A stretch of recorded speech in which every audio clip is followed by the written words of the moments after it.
Ahí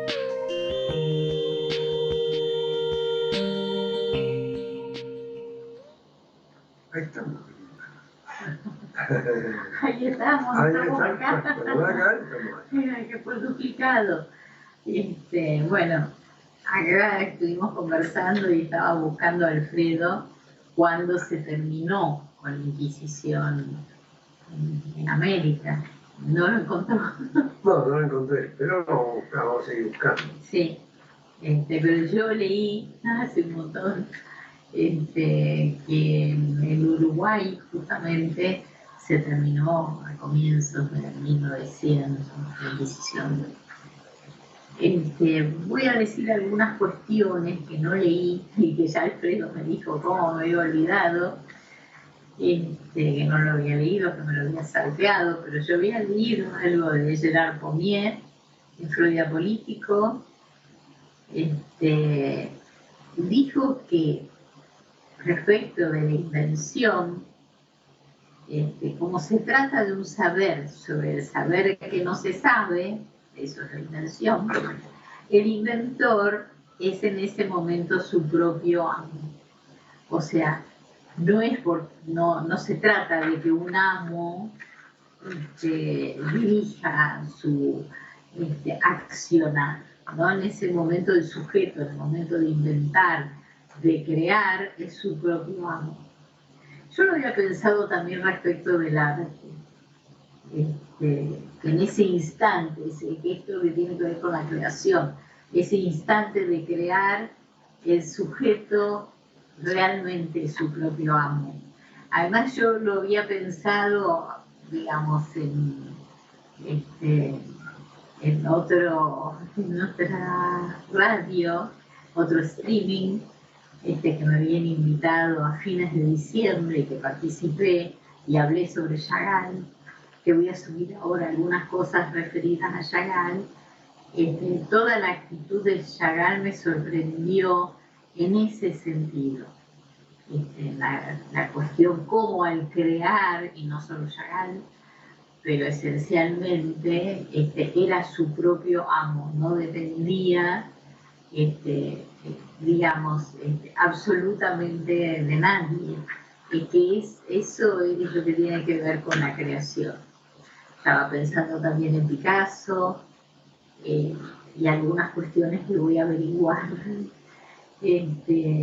A mí me fascina, y ustedes ya saben, creo, a mí me gusta muchísimo Klimt, y fue una experiencia maravillosa haber estado en Viena y con sus cuadros, sobre todo el amor es ¿El beso? El beso, sí, el beso. Lo que yo estaba a su vez pensando en Rodin y se me mezclaron. Pero digamos, hay mucho que uno puede aprender de los creadores, de los artistas. Ahora lo leo, pero voy a terminar con esto, digamos, porque además me lo mencionaste, por esta cuestión de la educación en la Argentina y todo lo que pasó después de la cuarentena. Como ya en ese momento se estaba viviendo el pasaje de la exigencia extrema, ¿no?, hacia lo liviano, lo divertido, lo rápido, que fue desplazando el gusto por el esfuerzo, el sacrificio y los grandes objetivos que movilizaron a toda una generación comprometida con un mundo mejor. La gente se olvidó, muchos se olvidaron. Y al decir de Zygmunt Bauman, él justamente estableció esta diferencia entre lo que optaron por lo rápido, lo liviano, lo superficial, lo líquido, en contraposición con toda una generación en que el estudio y la vida se encaraba de otra manera, se vivía de otra manera, disfrutando del acceso a conocimientos que sin esfuerzo no se logran.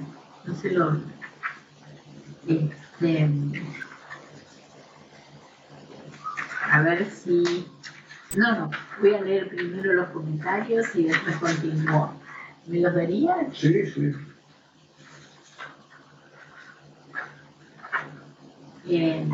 Yo les agradezco muchísimo porque aprendo de lo que escriben y ya se deben haber dado cuenta que yo disfruto muchísimo aprendiendo. Bueno, escribió Dora Raquel Abruzés. Hazte la pregunta sobre el porqué de la decadencia cada vez mayor de nuestros niveles educativos. Decadencia que luego podemos observarla cada vez con menor sorpresa en aquellos que detentan el poder y que ni siquiera son capaces de elaborar un discurso medianamente coherente o con algún recurso lingüístico que les ayude a expresarse con corrección. Para quien quiere escuchar aquí, sobrados ejemplos tenemos, es cierto, es verdad. Dijo también, no hace mucho tiempo me crucé con una publicación que hacía referencia a Antonio Gramsci y donde el fundador del Partido Comunista Italiano decía: la única forma que tenemos para hacernos del poder como comunistas no es lo que hizo Marx. Nosotros debemos infiltrarnos en la sociedad, infiltrarnos adentro de la iglesia, infiltrarnos en la comunidad educativa, lentamente, e ir transformando y ridiculizando las tradiciones. ¿Quién dijo eso? Gramsci. Sí, que se han sostenido históricamente a fin de ir destruyéndolas y formando la sociedad que nosotros queremos. ¿Por qué? No, es terrible, pero es verdad, si uno se pone a pensar, esta destrucción de valores, como que responde a un claro objetivo, ¿no? Vos me decías, por ejemplo, del hombre nuevo y los relacionabas con Putin, ¿te acordás? ¿Cómo? Lo de Putin, por ejemplo. Yo digo, ellos inventaron una sociedad nueva y un hombre nuevo, ¿no? La URSS existió 70 años, quiere decir que bajo el régimen de la URSS hubo varias generaciones educadas con ese hombre nuevo. Si Putin es un hombre nuevo, que nació en el año 56, por ahí 57, por Dios, qué hombre nuevo. Más vale, sigamos con lo viejo.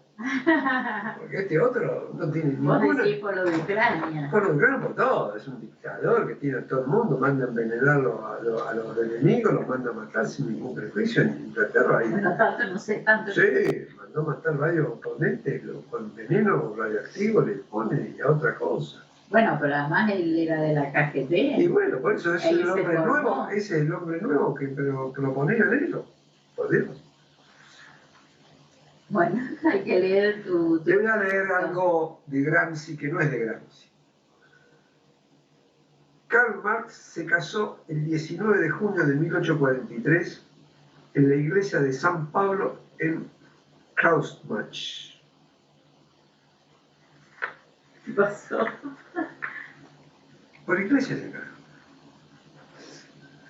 Pero vos te olvidaste que la religión es el opio de los pueblos. Bueno, pues me parece que se daba con opio a este muchacho. No. Era ¿viste? Era un opiómano. Un opiómano.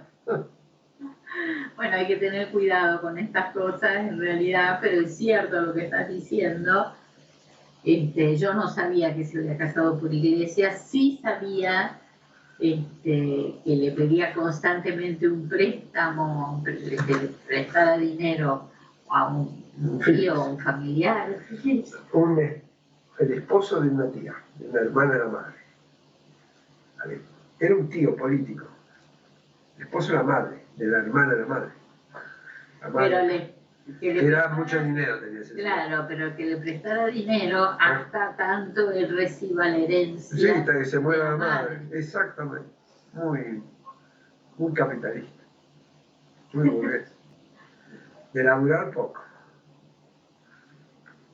Ay, tremendo, la verdad. Es tremendo porque El tipo se casó por la iglesia, después creyó que la religión era el opio de los pueblos. No, antes, eso era un... No, él se casó en el 43, más o menos lo tiene que haber escrito para la misma época, para la misma época que escribió el libro. La cuestión judía. Sí, sí, todo lo mismo. Y bueno, y después salen a decir que, Dios mío, esto es lo más. Bueno, voy a continuar con el escrito de Dora Raquel Abruzzese. La única forma que tenemos para hacernos del poder como comunistas no es lo que hizo Marx. Nosotros debemos infiltrarnos en la sociedad, infiltrarnos, vuelvo a repetir, dentro de la iglesia, porque esto es muy importante, infiltrarnos en la comunidad educativa lentamente e ir transformando y ridiculizando las tradiciones que se han sostenido históricamente a fin de ir destruyéndolas y formando las sociedades que nosotros queremos. Dice Dora Raquel Abruzzese, creo que con esta recomendación nuestras dudas y nuestras sorpresas desagradables en materia educativa encuentran una bastante clara explicación, incluso para el pensamiento de Sigmund Bauman. Se han pegado las hojas.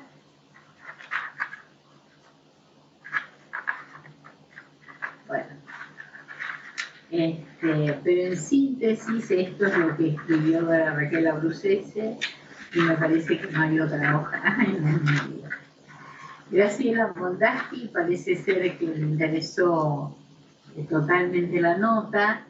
Manuel Prados Aguilar, que es un gran amigo español de Andalucía, le pareció genial el artículo y dijo también: cualquier tiempo pasado nunca fue mejor, la tecnología es estupenda si ayuda a vivir mejor al ser humano, pero el peligro de esta estriba en que algunos países utilicen con propósitos inconfesables. Es un riesgo que hay que asumir en pro del bien de la humanidad. Hasta los científicos que han trabajado en la elaboración de la vacuna contra el COVID-19 han abierto ventanas a la esperanza de curar otras enfermedades. Ejemplo de ello es el adelanto conseguido en la elaboración del genoma del cáncer. Bueno, esto es para profundizar y le agradezco un montón. Me agradece Manuel y nos manda un abrazo de Andalucía. Luz Martín también se interesó en la nota, Antonio Rivas también hizo comentarios, como Rodolfo Guajardo, y una amiga española, Mari Carmen Catalán Hurtadi, también le interesó. Y Ana María Álvarez Blanco dijo, más claro como que el agua, y le pareció impecable la nota. Bueno, yo creo que es un exceso porque había mucho más para desarrollar, pero yo le agradezco muchísimo. Y ahora sí, Beatriz Olga Moser, ahora que digamos yo la mencioné, me puso algo muy lindo: talentosa amiga, te quiero como amé a tu madre. Bueno, sos un orgullo, sos su orgullo contra la adversidad.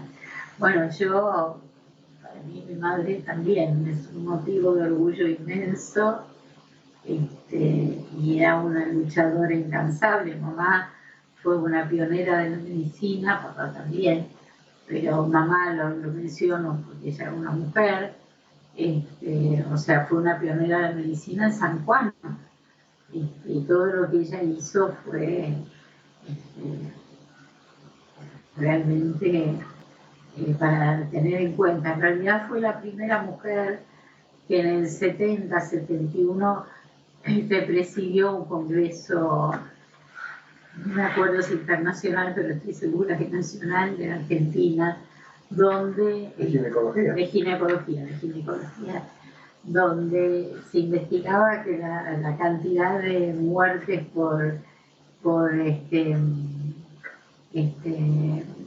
abortos sépticos, la cantidad de muertes en las mujeres era realmente inconmensurable.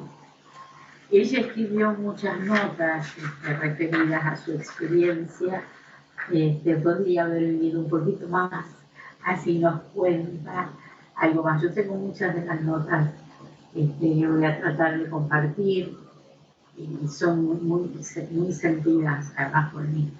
Pero voy acá en la nota. Vas a continuar. Voy a continuar con la nota.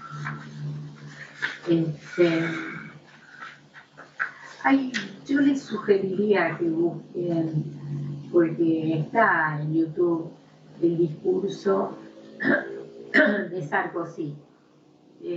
Porque uno aprende mucho. Para mí fue como una revelación. En algunas cosas coincido, en gran parte coincido, pero digamos lo que pensé es en la importancia de ponerle palabras a una serie de cuestiones que, digamos, que tienen que ver con o siguen en la ignorancia o tienen que ver con el desmentido perverso. Ese ya lo sé, pero aún así, bueno, una de las cuestiones a las que se refirió Sarkozy es al Mayo francés, y fíjense que algunas de las consignas del Mayo francés fueron tomadas de Lacan y desvirtuadas, digamos, donde desvirtuaron la teoría de Lacan, ¿no? Como por ejemplo, seamos realistas, digamos, del posible, y hay digamos, cómo se maltrató de alguna manera la teoría de los libros, se maltrataron los libros de Lacan, sin saberlo, porque era maravilloso ver cómo lo que había sucedido para el Mayo francés, que fue alimento de muchas generaciones. Esto de prohibir o prohibir y de relativizar todo, ha traído consecuencias. De esto sí habla Sarkozy, no lo sé de memoria, pero ha traído consecuencias muy serias para la humanidad, para la educación, para el respeto por el otro.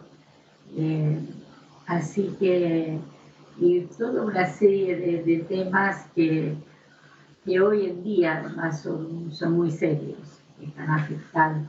Por ejemplo, la cuestión de las drogas. No, eso ya me está sacando de la cuestión Alfredo, pero sí tengo que avanzar.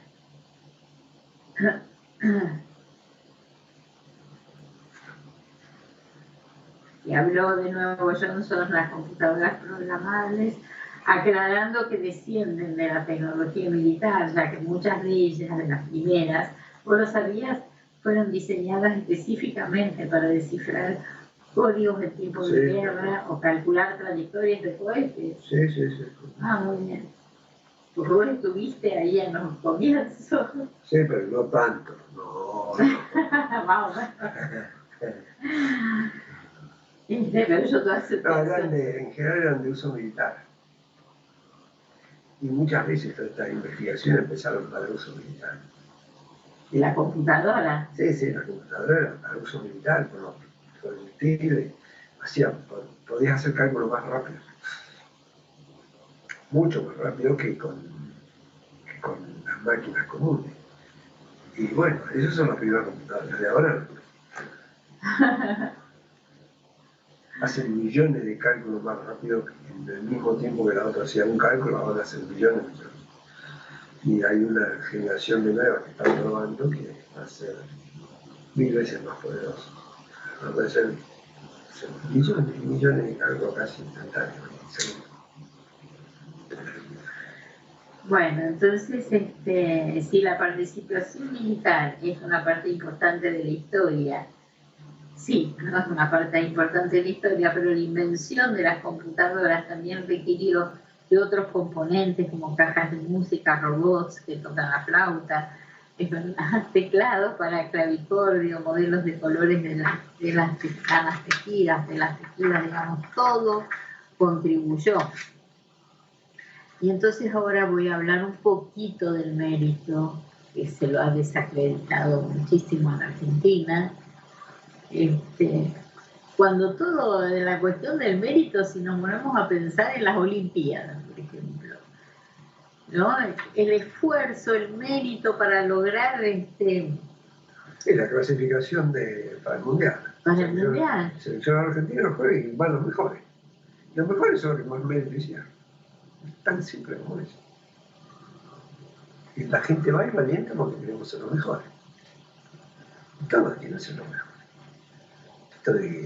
Este invento del gobierno de que no el mérito, es un invento chino, ni chino. No, China no, porque en China el mérito era históricamente muy importante desde sus orígenes. Sí, sí. Bueno, es un invento tercermundista. Bueno. Pasó la ignorancia. Claro, yo puse acá que en el deporte también es necesario el mérito. Sí, los mejores jugadores son los que tienen una habilidad innata y también de fuerza. Claro. Maradona era Maradona, no solo porque tenía una habilidad innata increíble, sino porque hizo entrenamiento muy, muy fuerte. Lo mismo pasa con Messi. Tiene un entrenamiento feroz. Si no se entrenaran, no podrían sobrevivir a esta progresión. Podrían por más habilidades que tengan. Y ese es el mérito de ellos, el esfuerzo y la habilidad innata. Las dos cosas permiten que Maradona sea lo que fue y Messi sea lo que es. Lo mismo pasa con Cristiano Ronaldo, es otro jugador, tiene un físico privilegiado, pero entrena todos los días de su vida, todos los días. Con profesores particulares, tiene un físico espectacular, tiene 37, 38 años, juega, corre y todo. Eso no es mérito. Claro. No, eso es mérito. No es acomodo. Acá están acostumbrados, el mérito es ser amigo del puntero para que te acomoden en un puestito. ¿No? Bueno, tiene mérito. Ese es el mérito. El mérito de ellos es el mérito del acomodo. Sí. El mérito del mediocre. Es el mérito, no el mérito del sobresale. Sobresalir nunca. Solo sobresale la reina egipcia. No, pero sobresale que sabe robar. No, tiene que estar sometido a la aprobación de la reina. Bueno. Entonces, un gobierno basado en el mérito es el gobierno de los más capaces para gobernar. Pero suele suceder que el más apto para gobernar no es el que la sociedad elige a través de su voto, porque fueron elegidos en virtud de las preferencias políticas de los votantes, que se sostienen en el clientelismo y no en el mérito, que es lo que vos de alguna manera estás diciendo. Por otra parte, me atrevo a decir que hoy la cultura clientelar forma parte del sistema educativo y de sus sindicatos. Y como suelo hacerlo habitualmente... Y porque en general el temor es que el sindicato, todo eso, lo que se busca es proteger al más débil y terminan nivelando hacia abajo. Yo entiendo que lo protejan al más débil, pero eso tiene que ser que al mejor no lo deje sobresalir. No, pero enriquecen al generalista, digamos. Sí, eso sí todo, pero dentro del conjunto de ellos no dejan sobresalir al que tiene menos. Bueno, entonces, como suelo hacerlo, busqué en Corominas el término de mérito que deriva del latín, que es meritum, principio ya terminamos, el participio pasivo de merere, ganar, merecer, en alusión a tener a lo que a uno le corresponde. Me voy a saltear lo de la lechuza, o puedo leer lo de la lechuza de caracol, ¿no? Me lo voy a saltear, pero igual ustedes pueden leerlo, pero sí quiero concluir con esta frase de Galileo Galilei, que la duda es la madre de la invención, y también con esto que leí en el Talmud, que le preguntaron al rabino Levi Isaac, ¿por qué no hay primera página en ninguno de los tratados del Talmud babilónico que tenemos acá atrás?